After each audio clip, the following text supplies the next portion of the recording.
좀 전에 읽은 시편 96편도 사실 정보가 많지 않은데요. 그 구약 성경을 헬라어로 번역한 번역본 중에 그 70인역이라고 있는데 그 70인역에 보면 오늘 읽은 시편 96편에 이런 표제어가 붙어 있습니다.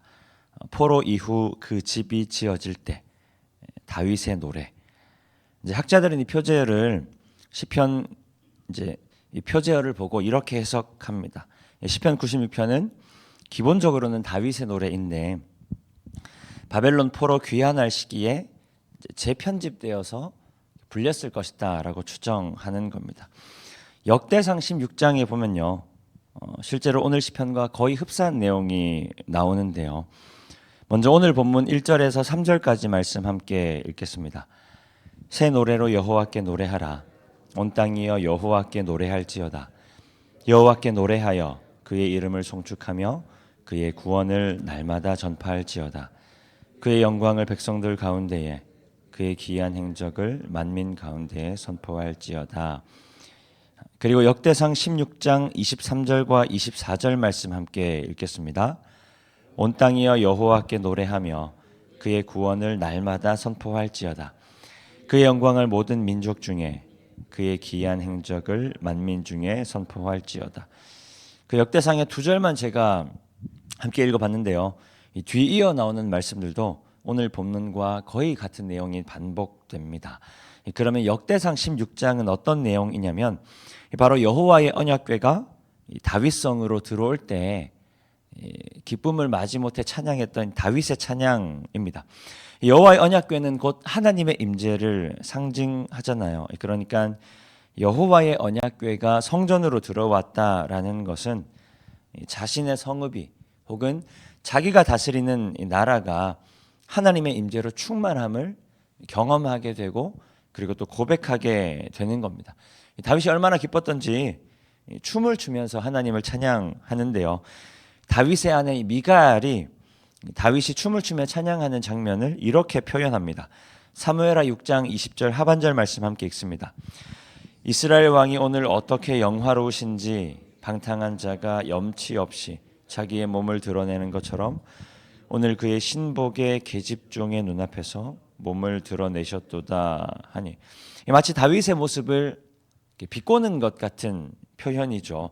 이스라엘의 왕이라는 사람이 오늘 얼마나 영광스럽고 기분이 좋으신지, 방탕한 사람이 부끄러운 줄도 모르고 자기 몸을 드러내는 것처럼 왕이라는 사람이 자기 신하들과 또 신하들의 계집종 앞에서, 그러니까 자기 여종도 아니고 신하들의 계집종 앞에서 굉장히 천대받았던 여종들의 눈앞에서 왕이라는 사람이 자기 몸을 드러내고 계시네요.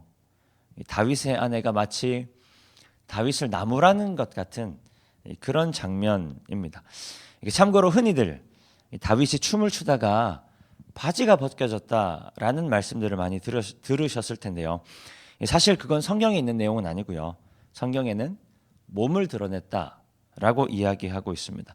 성도님들이 보시기에는 어떠신가요? 일국의 왕이라는 사람이 자기 체면도 모르고 왕의 위상을 무너뜨리는 것 같으신가요? 이 아내의 조롱에 대해서 다윗의 대답이 이렇습니다.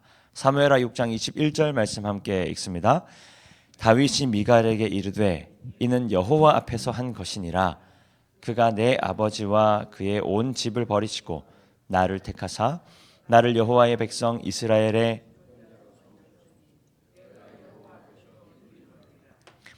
다윗이 이스라엘의 왕이기 때문에 많은 사람들이 다윗을 집중하고 있고, 또 미갈의 말처럼 천하디 천한 여종들이 다윗 앞에 있다라고 하더라도 다윗이 집중한 것은 그 사람들이 아니었다라고 이야기하는 거죠. 다윗의 찬양은요, 그 사람들을 위한 것도 아니고 그 사람들을 향한 것도 아닙니다. 그 사람들은 지금 적어도 다윗에게는 그냥 배경에 불과한 거죠. 그러면 다윗에게 중요한 사람, 다윗에게 중요한 분이 누구였는가? 혹은 다윗의 찬양은 누구를 향한 것이었는가? 바로 여호와 하나님을 향한 것, 여호와 하나님을 위한 것입니다. 다윗은 여호와 하나님 앞에서 하나님을 찬양하고 있는 거죠. 자신의 성읍이 하나님의 임재로 충만한 것, 여호와의 법궤가 자기 성으로 들어온 것이 너무 기쁜 겁니다. 그리고 그 상황 자체가 너무나 영광스럽다 보니까 그렇게 인도하신 하나님을 다윗은 찬양하고 있는 겁니다. 여호와 하나님께서 나를 택하시고 나를 여호와의 백성 이스라엘의 주권자로 삼으셨다라는 사실이 다윗은 굉장히 영광스럽고 감사한 거죠. 그런 마음으로 하나님을 예배하는 겁니다. 다윗이 하나님을 예배할 때 많은 사람들이 다윗을 쳐다보고 있었지만 다윗에게는, 하나님을 예배하는 다윗에게는 사람들의 시선은 별로 중요하지가 않은 거죠. 사람들의 판단도 별로 중요하지가 않습니다. 다윗의 아내 미갈이라는 사람이 다윗을 조롱하고 비아냥거렸지만 다윗에게는 그것도 별로 중요하지가 않은 거죠. 사람들이 욕해도 좋고 사람들이 비난해도 좋고 사람들이 비웃어도 다윗은 별로 상관이 없는 겁니다. 왜냐하면 다윗은 지금 하나님을 예배하고 있기 때문입니다. 우리가 다윗이라는 사람을 생각해 보면 다윗은 연약함도 많았지만 하나님 앞에 굉장히 집중했던 사람이죠. 다윗의 일생을 생각해 보면 다윗이 연약함도 많았고 넘어질 때도 많았지만 그럼에도 일생 전반에서 다윗은 하나님 앞에서 하나님을 열심히 예배했던 사람입니다. 시편 96편을요 찬찬히 우리가 읽어보면 하나님을 찬양하는 다윗이 얼마나 벅차고 감격스러운 상황, 감격스러운 모습, 감격스러운 감정을 표현했는가를 우리가 더 잘 알 수가 있습니다. 그런데 오늘 다윗의 이 고백은 사실 우리의 예배가 어떠해야 하는가를 보여주는 것이기도 합니다.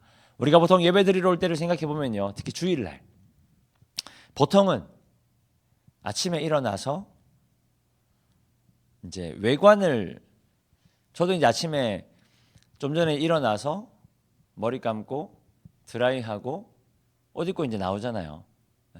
보통 새벽이니까 이제 또 남자니까 이렇게 간략하게 하고 나오지만 보통 주일날 아침을 생각해 보시면 머리 감고 세수하고 양치하고 여성분들은 또 이제 화장을 또 하셔야 되잖아요. 그리고 오늘 이제 교회에 뭐 입고 갈까 다들 고민하시죠. 네. 그리고 뭐 이제 뭐 신발은 어떤 걸 신고 갈까, 뭐 어떤 스카프를 하고 갈까, 뭐 그 외에도 아무튼 뭐 이제 외모와 관련된 여러 가지 것들을 대부분의 사람들은 이제 고민합니다. 그리고 이제 조금 더 고민하시는 분들은 이제 화장이 좀 뜨지는 않았는지 뭐 그런 생각도 하시고, 아무튼 이제 그런 고민들을 많이들 하시죠. 사실 저는 그것도 굉장히 귀한 고민이라고 생각합니다. 왜냐하면 하나님 앞에 나아갈 때 우리가 조금 더 단정하고 정갈한 모습으로, 하나님께서 어떻게 나를 바라보실지는 잘 모르겠지만 적어도 내가 보기에는 그래도 손색이 없는 그런 모습으로, 가장 좋은 모습으로 나가고 싶은 그런 마음들, 대부분이 아마 그런 마음들이실 겁니다. 그런데 하나님께는 과연 그런 모습이 중요할까요? 하나님께는 우리가 어떤 옷을 입고 가든, 우리가 어떤 신발을 신고 가든, 화장이 잘 먹었든 잘 먹지 않든, 우리가 어떤 모양을 하고 가든 하나님께는 별로 중요하지 않다.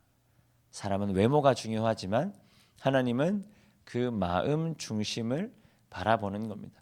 물론 우리의 마음 중심 때문에 그렇게 준비하는 것이긴 하지만 우리가 우리의 외면을 돌봄과 함께 하나님을 예배하기 위한 우리의 마음을 한 번 더 점검해야 하지 않는가 싶습니다. 단순히 내가 하나님 앞에 나아가니까 내가 좋은 모습으로 나아가야 하겠다라는 마음을 넘어서 우리가 예배를 바라보며 살아가는 한 주간의 삶 가운데 우리가 예배에 합당한 삶을 살아가고 있는가, 우리가 예배에 합당한 삶을 살아왔는가, 그리고 나는 내일 혹은 오늘 예배하기에 내 몸과 마음의 준비가 잘 되어 있는가, 나의 마음은 세상이 아니라 하나님을 향하고 있는가, 나의 시선은 세상의 여러 가지 가치들이 아니라, 돈이 아니라 내 눈앞에 놓인 여러 가지 삶의 걱정들이 아니라 하나님을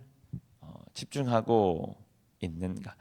하나님 앞에 나아갈 때 다른 것들보다 우리의 마음의 중심을 먼저 잘 가다듬을 수 있는 성도님들이 되시기를 축복합니다. 어떻게 하면 하나님께서 더 기뻐하실까?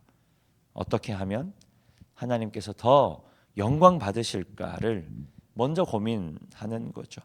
또 하나님 나에게 주신 은혜가 얼마나 크고 놀라운 것인가를 늘 한 주간의 삶 가운데 늘 묵상하면서 다른 중요하지 않은 것들에 먼저 마음이 팔리기보다 우리가 어린아이와 같은 마음이라고 표현하잖아요.